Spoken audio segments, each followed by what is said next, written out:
So what's up, guys? I am here. I'm Elton, by the way, if you don't know, but if you're watching this, you probably already know that I'm Elton. But anyway, I am here in Bali, and I've been here in Bali for the last 4 or 5 months. It's one of my favorite places in the world. I'm actually going to take you guys on a little tour, because I like to give a little context as well. But so we're here at one of my favorite locations in all of Bali. It's called Cosmos Oasis, and when I say it's an oasis, it really is. They have they're still working. I almost lost you guys, but they're still working on the on the location. I got it. They're still working on the location, but you see they got infinity pools down here. We're in the middle of a beautiful rice field that they're doing some remodeling, but I just want to show you where I am because I always like to do that. But I want to tell you guys why I'm making this video and why I feel it's so important. You know, there's so many things going on in the world right now, from pandemics to some violence to poverty. And I feel so blessed because I have a chance. There we go. Hold on. We're almost there. But I feel so blessed because not only am I here in Bali, but I also have a chance to work with an amazing organization called Bali Street Mums. So MUM. And as we all know, Mother's Day is on its way this Sunday, and we all have mothers that we love, that we cherish, or mother figures, or if you are a mother yourself, we all have some type of relationship with a mother in our life. And, okay, am I good? All right, sorry, technical difficulties.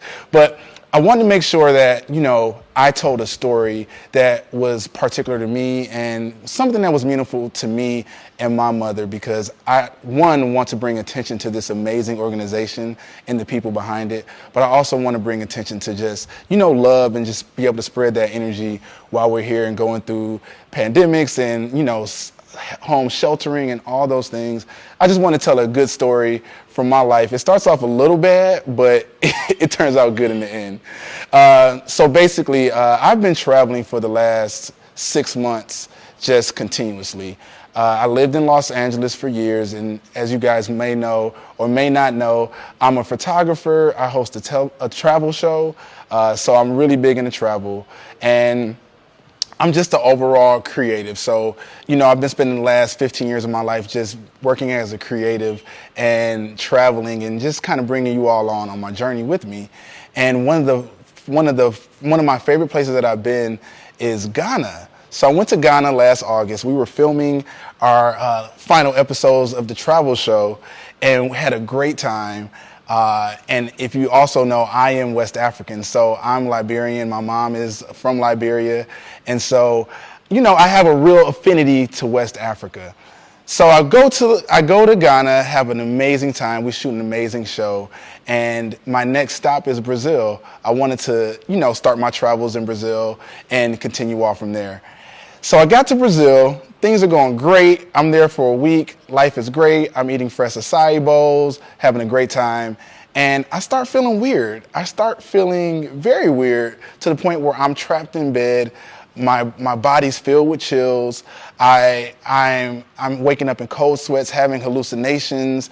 And I'm feeling like I am about to just die.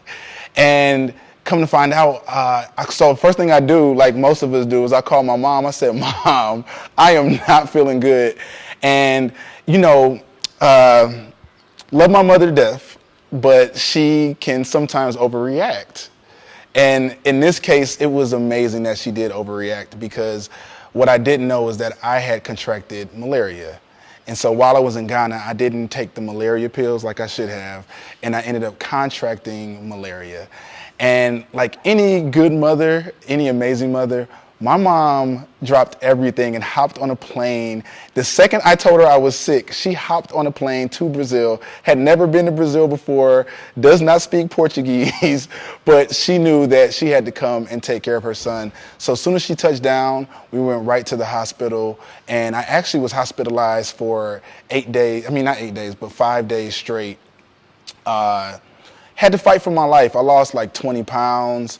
But the one thing that I remember is that my mother stayed right by my bedside the entire time. They didn't have a bed for her, so my mother had to take 2 chairs and fashion some kind of sleeping cot. And that sacrifice, that love, that that just display of motherhood so much to me. I cry every time I think about it because, you know, I'm a very independent person. I've been independent my entire life. Anybody who knows me knows that I've been super independent. But this was the first time in my adult life that I really needed a mother. I needed her to live. And she jumped to the occasion. She stepped up. And it just showed me, it made me look at my mother in a totally different way. It made me look at her as not only just a fighter, because she had to get some of these people together in Portuguese and she didn't even speak it. But it just made me look at her as a protector. And my mom's a Leo, so you know that mother lion is very, very aggressive. But I tell that story because it made me really understand the importance of motherhood and as well as the importance of, you know, health. You know, I'm a pretty healthy person, and I know right now we're going through this incredible pandemic that is just, you know, ending so many lives and separating so many families. And in my instance, my sickness, my illness brought me and my mom closer. And so I'm thinking this is a perfect opportunity for what's going on in the world with this pandemic and with Bali street moms, that this can bring all of us closer. So right now we're asking for a donation of $25.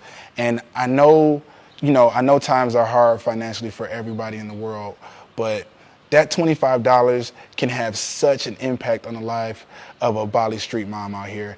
They are so easily and continuously being the victims of sex trafficking, being the victims of violence, being the victims of poverty. And for anybody who's watching, if you have $25 to donate to a place that, you know, I've been stranded in Bali, but it feels like home, and Bali has been able to embrace me. So the reason why I decided to do this video and join part of this organization is because I wanted you guys to be able to embrace Bali. Because when the world opens up and everything stops being crazy, so many of you guys need to come here. It's such a beautiful country, such a beautiful island, and it has so much to offer. And so before you guys make your way out here to Bali, I'm just asking that, you know, maybe you can find a way to donate in honor of your mother. Maybe make it a Mother's Day gift, to where, you know, hey mom, I donated here. And then after the world opens up, bring your mom out to Bali and show her where that $25 went. You know, just an idea. But I just wanted to say thank you to my mother. Number one, I thank her every day for that act of love and that act of sacrifice. I thank her every single day because that's the only reason I'm here right now. And I also want to say thank you to Bali Street Moms. mums.org, because they have put together this amazing virtual event where people are sharing their stories, people are sharing their talents, and people are sharing their love. So if you have a second, if you enjoyed this story, if you would love to make your way to Bali, and if you would love to make a difference in the life of, you know, some people that really, really need it, I would say definitely go ahead and donate. And thank you so much for listening. And just send the love to everybody. Happy Mother's Day.